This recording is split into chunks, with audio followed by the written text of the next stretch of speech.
Advance programming with Android সেকশনে আপনাদের সবাইকে আরও একবার স্বাগত জানাচ্ছি। আমি জুবায়ের হোসাইন। দেখতে দেখতে আমরা অনেকগুলো লেকচার শেষ করে ফেলেছি। আশা করি হোমওয়ার্কগুলো কাজগুলো আপনারা এনজয় করছেন, আপনারা একটা নতুন যাত্রার মধ্যে দিয়ে যাচ্ছেন।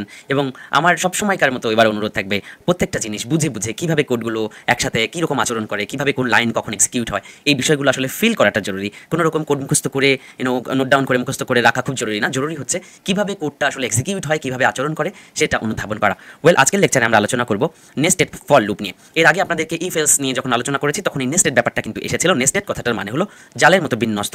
আমরা যেমনটা আগে দেখেছিলাম যে ইফ এবং এলসের যে সমন্বয় সেটা যদি জালের মতো বিন্যস্ত, একটা পেটের মধ্যে আরেকটা থাকে, সেটা আসলে নেস্টেড ইফ এলস আমরা বলে থাকি। তেমনভাবে ফর লুপকেও আসলে জালের মতো বিন্যস্ত করে দেওয়া যায়। ফর এক্সাম্পল, এটা একটা ফর লুপ শুরু হলো, সেকেন্ড ব্র্যাকেট শুরু, সেকেন্ড ব্র্যাকেট শেষ। ওয়েল, ফর লুপ বলতে আমরা জানি যে একটা নির্দিষ্ট কন্ডিশন যতক্ষণ না পর্যন্ত মিথ্যা প্রমাণিত হয় ততক্ষণ পর্যন্ত প্রোগ্রাম এই সেকেন্ড ব্র্যাকেট এবং এই সেকেন্ড ব্র্যাকেটের পেটের মধ্যে থাকা কোডগুলো আসলে এক্সিকিউট হয়। এই ফর লুপের পেটের মধ্যে আরও একটা ফর লুপ কিন্তু থাকতে পারে। ফর এক্সাম্পল, এটার পেটের মধ্যে এটা ফর লুপ কিন্তু থাকতে পারে।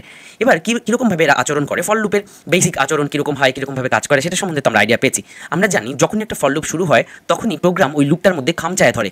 যতক্ষণ না পর্যন্ত কন্ডিশনটা মিথ্যা প্রমাণিত হচ্ছে ততক্ষণ পর্যন্ত এই লুপটা বারবার এক্সিকিউট করতে থাকে। এবার নেস্টেড ফর লুপের আচরণটা এরকম হয়, যখন নেস্টেড ফর লুপ একবার এই বডির মধ্যে ঢোকে এবং এই বডির মধ্যে যখন আরও একটা ফর লুপ পেয়ে যায়, ওই ফর লুপটা যতক্ষণ না পর্যন্ত মিথ্যা প্রমাণিত হয় ততক্ষণ পর্যন্ত এই ফর লুপটাকে আবার খামচায় ধরে রাখে। যতক্ষণ না পর্যন্ত ওটা মিথ্যা হচ্ছে কন্ডিশন ততক্ষণ পর্যন্ত এই লুপটা ছাড়ে না। এই লুপটা যখনই শেষ হয়ে যায় তখন প্রোগ্রাম কি করে, এই পেটের মধ্যে থাকা ফর লুপটা থেকে বের হয়ে আসে এবং নিচের দিকের কোডগুলো এক্সিকিউট করে এবং এই ফর লুপটা পুনরাবৃত্তি হয়। বুঝে গেছে? যেমন ধরেন আমি যদি এখানে উদাহরণ দিই, এরকম আসলে একাধিক ফর লুপ হতে পারে, কিন্তু এখানে এই ফর লুপের পেটের মধ্যে আরও একটা ফর লুপ ঢুকতে পারে। ঠিক আছে, সেম ফরম্যাটে জিনিসটা এরকম কাজ করে। ধরেন আমরা যেমনটা বলেছি, int x equal to 1, x এর ভ্যালু 1 থেকে শুরু হলো, x less than or equal 10, x এর ভ্যালু 10 বা তার কম, x প্লাস প্লাস। এই লুপটা অলরেডি আমরা জানি যে এই লুপটা চলবে কতবার, 1 থেকে 10 বার। তার মানে x এর ভ্যালু 1 থেকে শুরু হবে, প্রতিবার x এর ভ্যালু 1 করে বাড়বে এবং x এর ভ্যালু 10 বা তার কম থাকবে। তার মানে 1 2 3 4 এভাবে 10 পর্যন্ত এই লুপটা 10 বার চলবে।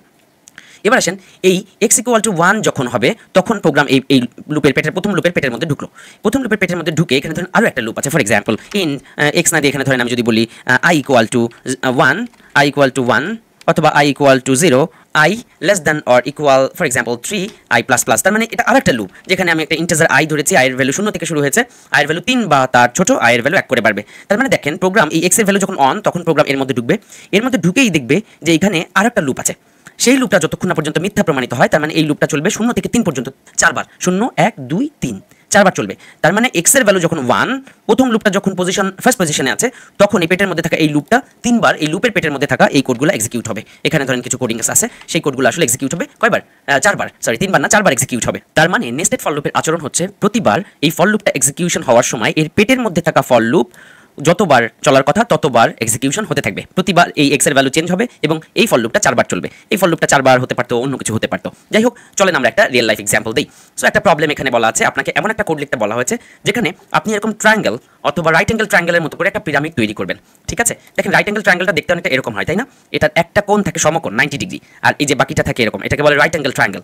তার মানে একটা স্টার সাইন দিয়ে যদি আপনি এরকম একটা ট্রায়াঙ্গেল ফর লুপের মাধ্যমে তৈরি করতে চান, তাহলে দেখেন এর রো আছে, মানে এর রো আছে কয়টা, 1 2 3 4টা রো আছে। দেখেন x এর ভ্যালু যখন 1, তার মানে ফর লুপ চলতে হবে 1 থেকে 4 পর্যন্ত। বুঝে আসছে? এখন x এর ভ্যালু যখন 1 তখন স্টার হবে কয়টা, একটা। x এর ভ্যালু যখন 2 তখন স্টার হবে কয়টা, দুইটা। x এর ভ্যালু যখন 3 তখন স্টার হবে কয়টা, তিনটা। x এর ভ্যালু যখন 4 তখন স্টার 4টা। x এর ভ্যালু যখন 5 তখন স্টার 5টা। এভাবে কিন্তু একটা রাইট অ্যাঙ্গেল ট্রায়াঙ্গেলের মতো করে একটা পিরামিড তৈরি হবে। বুঝে গেছে? এখন এটা কিন্তু আপনি ইফেলস দিয়ে করতে পারবেন না। কেন? কারণ ইফেলস দিয়ে করতে গেলে এখানে তো আপনি রো এর সংখ্যা 10টা হতে পারে, 5টা হতে পারে, এত ইফেলস আপনি কিভাবে ব্যবহার করবেন? সো এখানে আমরা আসলে নেস্টেড ফর লুপ ব্যবহার করব। তো চলেন আমরা স্ক্রিনে চলে যাই। আমাদের স্ক্রিনে যে অ্যাপসটা আমরা দেখতে পাচ্ছি এখানে একদম কিছু নাই, ব্ল্যাঙ্ক অবস্থায় আছে। এখানে একটা টেক্সট ভিউ দেখতে পাচ্ছি, এটার নাম হচ্ছে টিভি ডিসপ্লে। আমাদের জাভা কোড একদম ব্ল্যাঙ্ক অবস্থায় আছে, এখানে জাস্ট টেক্সট ভিউটাকে পরিচয় করে দেওয়া আছে। নাও আমরা এখানে একটা ফর লুপ তৈরি করব। এখানে যে ফর লুপটা তৈরি করব সেই ফর লুপটা হচ্ছে 1 থেকে 4 পর্যন্ত 4 বার চলবে। কেন? কারণ আমরা 4টা রো বিশিষ্ট একটা পিরামিড তৈরি করতে চাচ্ছি।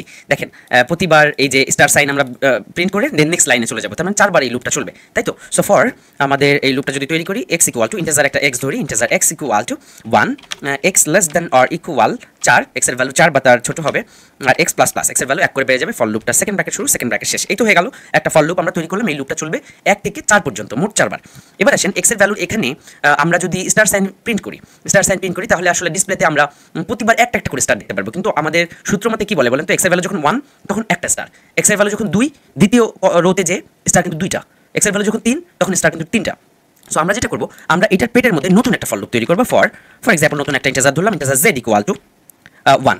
z এর ভ্যালু 1 দিয়ে শুরু করলাম, ইনিশিয়ালাইজ করলাম। এবার z less than or equal x, less than or equal x মানে কি, z 1 থেকে শুরু হবে, z হবে x বা তার ছোট, ঠিক আছে, এবং z plus plus, second bracket শুরু, সেকেন্ড ব্র্যাকেট শেষ। দেখেন আমরা আরও একটা ফর লুপ তৈরি করে ফেললাম। এই ফর লুপের যে কন্ডিশন সেটা একটু চেঞ্জ, z হবে x বা তার ছোট। এখন আপনারা জানেন x এর ভ্যালু প্রথমবার থাকবে কত 1, দ্বিতীয়বার x এর ভ্যালু যখন দ্বিতীয়বার লুপ চলবে তখন x এর ভ্যালু কত 2, তার মানে z এর ভ্যালু 1 থেকে শুরু হবে 2 এ যায় শেষ হবে। তৃতীয়বার যখন এই ফর লুপটা চলবে তখন x এর ভ্যালু 3, তার মানে এই ফর লুপটা চলবে কত থেকে কত পর্যন্ত বলেন তো, 1 থেকে 3 পর্যন্ত, 3 বার। যখন x এর ভ্যালু 4 তখন এই ফর লুপটা চলবে 1 থেকে 4 বার। বুঝে আসছে? অলরাইট। সো এবার এটার পেটের মধ্যে যদি আমরা টিভি ডিসপ্লের মধ্যে এবার অ্যাপেন্ড করে দেই, টিভি ডিসপ্লে ডট অ্যাপেন্ড, এবার যদি ধরেন এখানে আমরা একটা স্পেস দিয়ে একটা স্টার সাইন নিয়ে আরেকটা স্পেস দিয়ে দিই, তাহলে সুন্দর হবে দেখতে। এবং যখনই এটা রান করা শেষ হয়ে যাবে, যখন এটা ডিসপ্লে করা শেষ হয়ে যাবে তখন একটা ব্যাকস্ল্যাশ এন দিয়ে দিই, মানে নেক্সট লাইনে যাতে চলে যেতে পারে। সো ব্যাকস্ল্যাশ এন এর মানে হচ্ছে নেক্সট লাইন। তাহলে দেখেন এবার আমরা আউটপুটটা কি পাবো, চলেন আমরা রান করে দেখি। অলরাইট, সো রান করেছি, আমাদের হিসাবে দেখেন একটা গরমিল হয়েছে। কি গরমিল বলেন তো, প্রতিবার এখানে ব্যাকস্ল্যাশ এন দেওয়ার কারণে প্রতিবার কি করতেছে, একটা স্টার প্রিন্ট করেই ব্যাকস্ল্যাশ এন দিয়ে দিচ্ছে, হুইচ ওয়াজ রং। আমাদের ব্যাকস্ল্যাশ এনটা ইউজ করতে হতো কোথায় এসে বলেন তো, দেখেন এই ফর লুপটা যখন শেষ হয়ে যায় তারপরে এসে এখানে কিন্তু আমরা টিভি ডিসপ্লে ডট অ্যাপেন্ড, দেন এইখানে কিন্তু আমরা একটা ব্যাকস্ল্যাশ এন ইউজ করতে পারতাম, তাহলে হিসাবটা ঠিকঠাক আসতো। চলেন আগে রান করে দেখি, তারপরে আপনাদেরকে বুঝাই দিই যে কেন এই ঘটনাটা হলো। অলরাইট, সো এবার দেখেন আমাদের এক্সপেক্টেড আউটপুট আসে, একটা রাইট অ্যাঙ্গেল ট্রায়াঙ্গেল তৈরি হয়েছে। এবার আসেন x এর ভ্যালু, যখন x এর ভ্যালু 1 প্রথমবার ফর লুপটা শুরু হয়েছে তখন এই ফর লুপের বডির মধ্যে ঢুকেছে প্রোগ্রাম, বডির মধ্যে ঢুকেছে, ঢুকার পরে এই বডির মধ্যে কি আছে, আর একটা ফর লুপ আছে। এই ফর লুপের কন্ডিশন কি, z হচ্ছে 1 থেকে শুরু হয়েছে, z x বা তার ছোট। তাহলে x এর ভ্যালু প্রথমবার কত ছিল, x এর ভ্যালু 1, তার মানে 1 থেকে শুরু হয়েছে 1 বা তার ছোট, এবং z প্লাস প্লাস 1 করে বাড়বে। তার মানে হলো এই ফর লুপটা প্রথমবার x এর ভ্যালু যখন 1 তখন একবার মাত্র চলেছে, একবার চলেছে। তো একবার চলার পরে কি হয়েছে, একটা স্টার প্রিন্ট হয়েছে, তারপরে এই ফর লুপটা ছেড়ে দিয়েছে। কেন, কারণ x এর ভ্যালু 1 ছিল, প্রথমবার চলার পর x এর ভ্যালু যখন 2 হয়েছে তখন এই কন্ডিশনটা মিথ্যা হয়েছে, তাই এই ফর লুপটা ছেড়ে দিয়েছে। এই ফর লুপটা যখন ছেড়ে দিয়েছে তখন আসলে টিভি ডিসপ্লের মধ্যে অ্যাপেন্ড হয়েছে ব্যাকস্ল্যাশ এন, তার মানে এই স্টার সাইনটা প্রিন্ট হয়ে যাওয়ার পরে এটা নিচের দিকে নেমে আসে, এক লাইন নিচে নেমে আসে। অলরাইট, সো এই পর্যন্ত যখন হয়ে গেছে, প্রোগ্রাম কি করেছে, আবার এই প্রথম ফর লুপের ইনক্রিমেন্টের কাছে চলে গেছে, x এর ভ্যালু 1 ছিল, এটাকে একবারে 2 করে দিয়েছে। এবার x এর ভ্যালু যখন 2 করে দিয়েছে তখন এই কন্ডিশন এসেছে যে 2 কি 4 বা তার ছোট, ইয়াস সত্য, তার মানে আবার প্রোগ্রাম এই বডির মধ্যে ঢুকবে।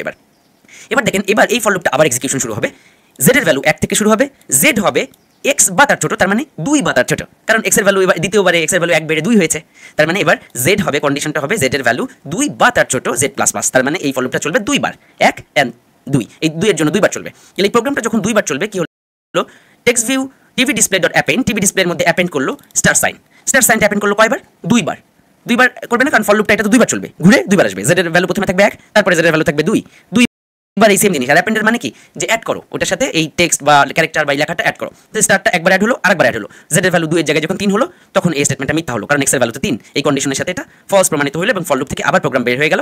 দেন এখানে আসলো টিভি ডিসপ্লে ডট অ্যাপেন্ড, এখানে ব্যাকস্ল্যাশ এর কারণে আবার নেক্সট লাইনে চলে গেল, এই পরবর্তী তৃতীয় নম্বরে চলে আসলো। এবার আবার x এর কাছে গেল, x এর ভ্যালু 2 ছিল, এবার 3 হয়ে গেল, x এর ভ্যালু যখন 3 হয়ে গেল তখন এই ফর লুপটা কয়বার চলবে, 3 বার চলবে, কারণ এই কন্ডিশনে এটা x এর সাথে কানেক্টেড, এই কন্ডিশনটা, তাই তো। এই ফর লুপটা যদি 3 বার চলে তাহলে 3 বার স্টার সাইন প্রিন্ট হলো, 1 2 3, 3 বার স্টার সাইন প্রিন্ট হয়ে এই ফর লুপটা থেকে বের হয়ে গেল, এখানে আসলো ব্যাকস্ল্যাশ এন এর কারণে আবার নিচের লাইনে পাঠিয়ে দিল, x এর ভ্যালু এর পরে হয়ে গেল 3 এর জায়গায় 1 বেড়ে 4 হয়ে গেল, x এর ভ্যালু যখন 4 তখন এই ফর লুপটা কয়বার চলবে, 4 বার চলবে। সো এই ফর লুপটা যদি 4 বার চলে তাহলে স্ক্রিনে আমরা 4টা স্টার সাইন দেখতে পাচ্ছি, 4টা স্টার সাইন হয়ে গেল, টিভি ডিসপ্লে অ্যাপেন্ড করে ব্যাকস্ল্যাশ এন দিয়ে নেক্সট লাইনে নামাই দিল, আর কিছু নাই, তাই আমরা স্ক্রিনে আর কিছু দেখতে পাচ্ছি না। আমরা এক্সপেক্টেড যেমনটা প্রবলেমে বলা হয়েছিল যে এরকম একটা পিরামিড রাইট অ্যাঙ্গেল ট্রায়াঙ্গেল তৈরি করতে, সেটা কিন্তু আমরা তৈরি করে ফেললাম। দেখেন এখানে x এর ভ্যালু 4 না দিয়ে আপনি 10 দিতে পারতেন, তাহলে আসলে 10টা রো বিশিষ্ট এরকম একটা ট্রায়াঙ্গেল তৈরি হতো, তখন এই রো হতো 10টা টোটাল। দেখেন 10টা রো, কিন্তু রাইট অ্যাঙ্গেল ট্রায়াঙ্গেল, প্রথমবার একটা, দ্বিতীয়বার 2টা, তৃতীয়বার 3টা, তাই না। তার মানে x এর ভ্যালু যখন 10 হয়েছে তখন আসলে এই ফর লুপটাও 10 বার চলেছে, x এর ভ্যালু যখন 5 হয়েছে তখন এই ফর লুপটাও 5 বার চলেছে। কেন, কারণ এই ফর লুপের যে কন্ডিশন, সেই কন্ডিশনটা তার পূর্ববর্তী x এর সাথে কানেক্টেড, কারণ আমরা বলেছি z এর ভ্যালু 1 থেকে শুরু হবে, z এর ভ্যালু 1 করে বাড়বে, এবং কন্ডিশন হচ্ছে z হবে x বা তার ছোট। বুঝে গেছে, তার মানে আমাদের উদ্দেশ্যটা কিন্তু পূরণ হলো। সো আপনারা এটা প্র্যাকটিস করেন, অ্যান্ড এই যে আমরা রাইট অ্যাঙ্গেল ট্রায়াঙ্গেল বের করার যে ফর্মুলাটা শিখলাম বা যে প্রসেসটা শিখলাম, এটাই মূলত নেস্টেড ফর লুপের মাধ্যমে আমরা করলাম। আশা করি আপনারা বুঝে আসছে, নিজেরা প্র্যাকটিস করেন তাহলে আরো ক্লিয়ার হয়ে যাবে। আপনারা যেটা করবেন, ইউজারের কাছ থেকে একটা ইনপুট নেবেন যে তুমি কত রো বিশিষ্ট, কত ঘর বিশিষ্ট একটা রাইট অ্যাঙ্গেল ট্রায়াঙ্গেল বানাইতে চাও স্টার সাইন দিয়ে। ইউজার যদি বলে 4, তাইলে এখানে এরকম 4টা পিরামিডের 4টা রো বিশিষ্ট একটা পিরামিড দেখতে পারবো। ইউজার যদি বলে 10, তাহলে এখানে 10টা রো বিশিষ্ট একটা পিরামিড দেখতে পারবো। ঠিক আছে, এটা আপনাদের হোমওয়ার্ক, ঝটপট করে ফেলেন, করে স্টুডেন্ট আইডি সহ হোমওয়ার্ক 233 নাম্বার হ্যাশট্যাগ দিয়ে টপিকটা ডিসক্রাইব করে অবশ্যই গ্রুপে পোস্ট করে দেন। আপনারা যদি একটু সত্যি সত্যি হোমওয়ার্কগুলো সিরিয়াসলি সুন্দর করে প্র্যাকটিস করেন, কাজগুলো করে আগান, এগুলো একটু বোরিং প্র্যাকটিস হতে পারে, বাট আপনার কনসেপ্টগুলো আর ভিশনগুলো অনেক বেশি ক্লিয়ার হবে। সো সামনে আমরা কোনো বাধা মানবো না, যা যা কিছু শেখা লাগে তার সব কিছু কভার করবো স্টেপ বাই স্টেপ। সিজন 2 এবং সিজন 1 সব জায়গায় আমরা লেকচারগুলো নিয়মিত হালনাগাদ করতে থাকবো। দেখা হচ্ছে পরবর্তী লেকচারে।